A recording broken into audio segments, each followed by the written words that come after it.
Hi, I'm Allison for DP Review, and this is the Olympus OMD EM10 II. It's the latest affordable mirrorless camera from Olympus and is designed to be a camera you can grow into. The EM10 II offers enough automation that it can be used by a beginner, but enough direct controls that it can be enjoyed by a budding enthusiast. It's one of the smallest cameras in its class, but still finds room for a high-res electronic viewfinder and an excellent image stabilization system useful for both video and stills shooting. As you'd now expect in this class, the EM10 II has built-in Wi-Fi to transfer images across to your smartphone. This means you can share your photos as you shoot them, rather than having to wait till you get home.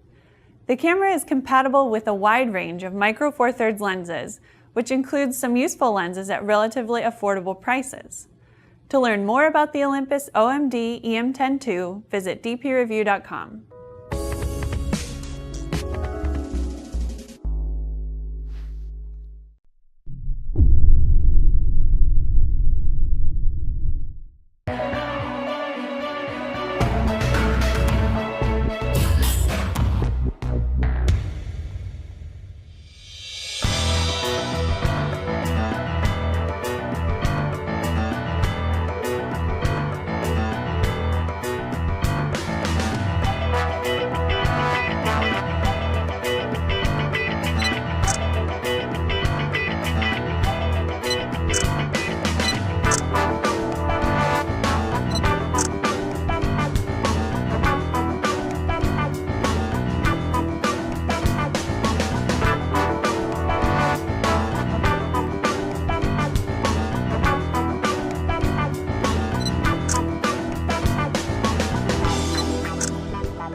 Sony.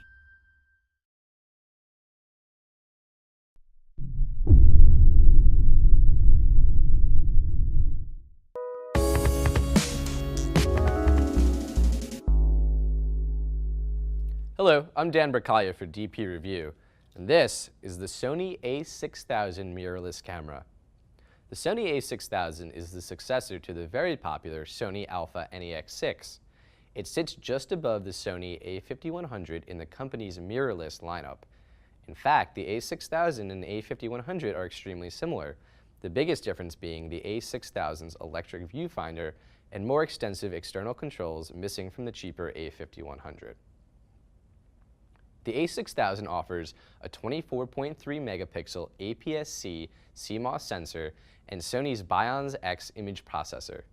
The biggest advancement over its predecessor is the vastly improved hybrid autofocus system featuring 25 contrast detect and 179 phase detect points that cover almost the entire frame. In fact, we found the A6000 to be class-leading when it comes to autofocus speed and accuracy in a large sensor mirrorless camera. The camera itself handles well with ample customizable buttons and click wheels for solid control, plus a quick menu. It offers a burst rate of 11 frames per second with subject tracking, full HD video capture at 1080 60p and 24p with clean HDMI output and Wi-Fi connectivity as well as NFC. Overall, this is an extremely well-rounded camera that offers class-leading features for a very reasonable price point. For more information on the Sony A6000 and all things digital photography, head to dpreview.com.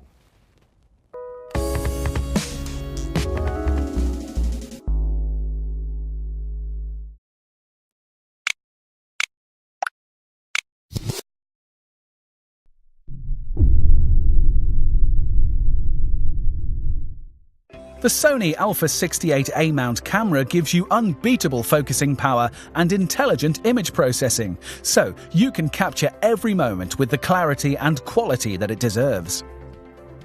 With the wide, fast and precise 79-point phase detection autofocus system, the Alpha 68 has the power for pin-sharp focus almost anywhere in your image.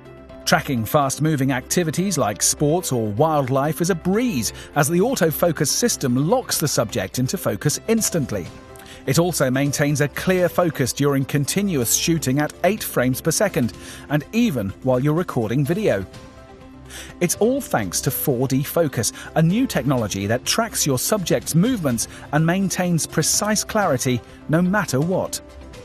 The large APS-C size exmor CMOS image sensor gives you exceptional image resolution and images that are much closer to how you'd see them with the human eye.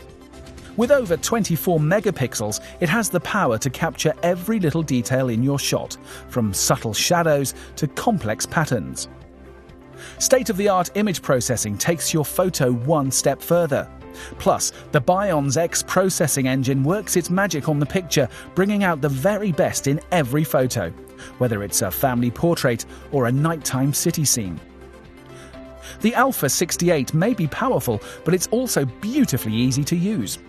The top display panel gives you at-a-glance information about your image settings, including white balance, aperture, and shutter speed. Need to change something? The control wheel makes selecting options quick and easy.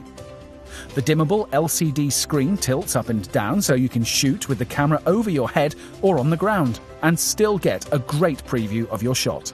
And the bright high-contrast OLED TrueFinder makes it easier to plan and preview shots as it faithfully reproduces real-time image data. With exceptional focusing power, a fantastic sensor, and a sophisticated processor, plus easy-to-use features, the Alpha 68 gives you incredible photographs each and every time.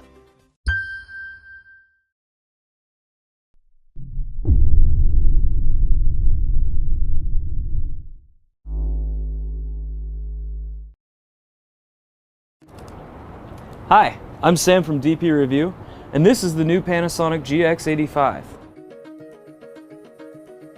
As the name suggests, this is a smaller, stripped-down version of Panasonic's enthusiast-oriented GX8. It loses a couple of key features. It loses the tilting viewfinder, and it also moves to a slightly lower resolution viewfinder that's field sequential, which will cause color tearing. And it also gets rid of weather sealing, but the trade-off for that is a much smaller, more compact camera. At the heart of the GX85 is a 4/3 type 16 megapixel sensor. Now, unlike sensors we've seen in Panasonic's in the past, this one has no anti-aliasing filter, which should help it produce sharper, fine details. The GX85 also uses Panasonic's dual IS system, combining lens stabilization with in-body stabilization for 5-axis of stabilization. This is the first camera also to be able to do this while recording 4K. The mechanical shutter in the GX85 has been redesigned to help with shutter shock issues, which we saw in the GX8. It's also very quiet. GX85 also carries over all of Panasonic's unique 4K photo modes and also uses its, frankly, excellent touchscreen interface. Pricing for the GX85 will start around $800 and will include this 12-32 f3.5 to 5.6 collapsible kit zoom.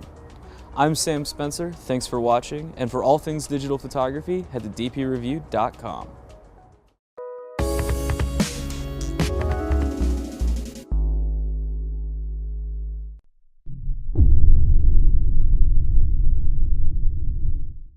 The Canon EOS Rebel SL2 is Canon's latest entry-level APS-C format DSLR.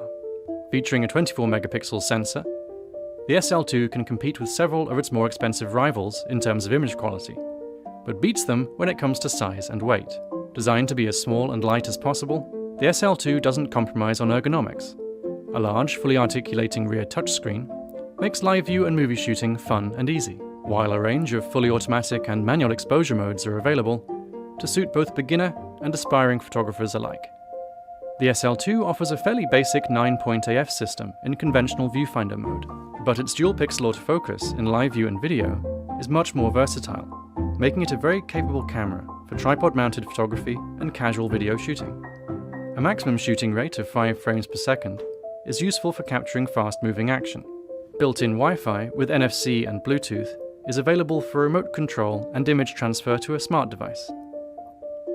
Overall, the Rebel SL2 is a tiny camera with a powerful feature set that will make an ideal first DSLR for a compact camera or smartphone upgrader. For more information on the Canon EOS Rebel SL2, visit dpreview.com.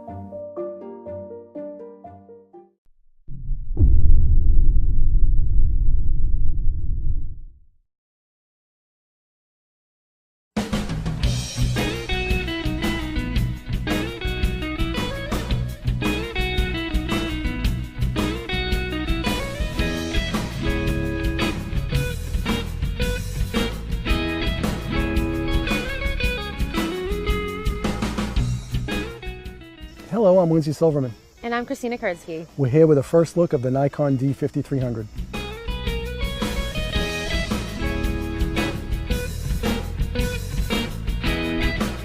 So D5300 has an amazing feature set. For instance, it's got 24.2 megapixel DX format CMOS sensor, which means that you can use all of Nikon's AFS and AFS DX Nikkor lenses.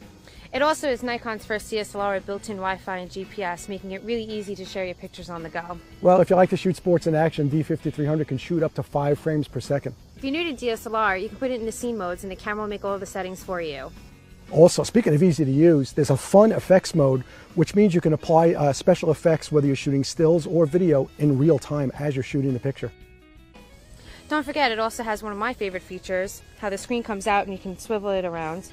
Well, that's kind of really cool. I love that myself. You know what else? If you like to shoot video, D5300 has a great video feature set. It's got full HD 1080p at 60 frames per second, which means it's real smooth video playback, especially if you want to watch it on your TV. So we're out here now, the 18140 DX Nikkor lens. It's a really versatile lens, and I can go shoot anything from landscapes to close-ups of the leaves and anything in between.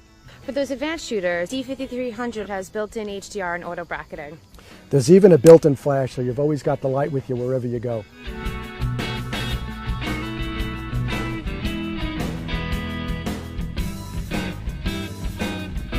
So one of the other really cool features of D5300 is the ability to customize the screen itself, that large vari-angle screen that you were talking about. You can make it a graphic screen with a really cool graphic representation on it, or you can make it a classic looking screen so that all the relevant settings are right there for you. Easy to use, easy to access. Wow, that's really neat. One of the really big advantages of shooting a camera like D5300 is that it's an SLR, so you can change lenses. So I've now got on here the 12 to 24 DX Nikkor lens, which is a really wide angle zoom lens. But I've also set my camera to the effects mode, and I'm on one of the new modes called HDR painting. And I got this really beautiful effect of the trees. It almost looks like an abstract painting almost. And I'm using D5300's optical viewfinder, which is one of the big advantages of shooting with a DSLR. You can actually shoot through an optical viewfinder, and that allows you as a photographer to brace yourself and be really steady when you're taking pictures.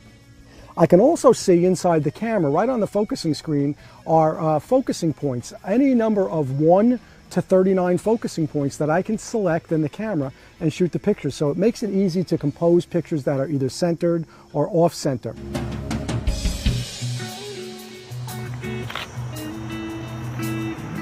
So here we are in this beautiful setting, and it gives me a chance to do maybe something different with my picture.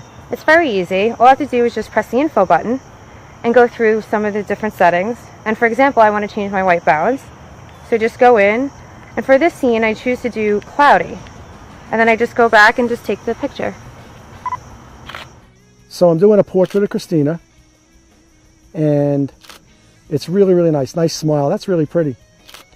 And the light is nice. But when I look at this, it's a little flat. So again, I'm going to use D5300's built-in flash. And I'm on an automatic mode right now. So I don't have to do any of the thinking. In fact, the camera's doing all the thinking for me. So even when I switch to a vertical, from a vertical to a horizontal, the camera's still doing the thinking for me.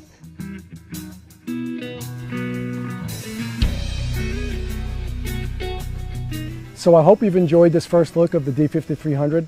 Again, for Nikon, I'm Lindsay Silverman. And I'm Christina Kurdsky. We'll see you next time.